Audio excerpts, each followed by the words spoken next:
The words stocks and bonds are commonly mentioned in the same breath, but they're very different investments. In this video, you'll learn how bonds differ from stocks. You'll also learn what terms and characteristics are unique to bonds. Let's start with a basic definition. A bond is a loan investment, which means an investor is actually loaning money to an entity, like a company, government, or municipality. A stock, on the other hand, is an own investment. An investor who purchases stock actually owns a piece of that company.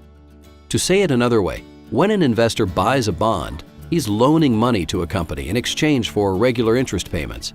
When he buys a stock, he's buying ownership in a company.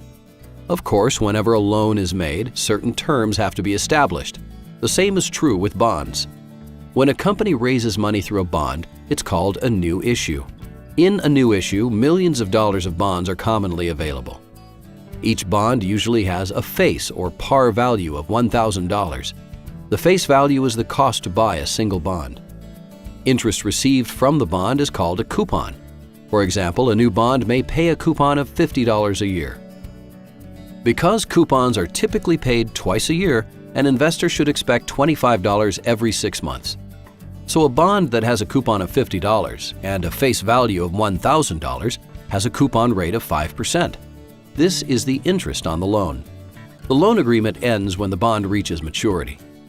Maturity is the length of time on the loan and is also the point at which your invested principal is returned to you. Bond maturities range anywhere from 1 to 30 years. Loan investments with maturities less than a year are usually referred to as commercial paper or bills. Bonds with maturities of 1 to 10 years are sometimes referred to as notes. And bonds of 10 to 30 years are simply bonds. Despite having a maturity of 30 years, some bonds can be paid off early. These are known as callable bonds. Callable means that after a certain period of time, the bond issuer may return the invested principal back to the investor, paying off the loan early. The investor will keep all interest paid to that point, but won't expect any more coupon payments after his original principal has been returned. So, let's review. When an investor purchases a bond, he's actually loaning money to an entity, like a company.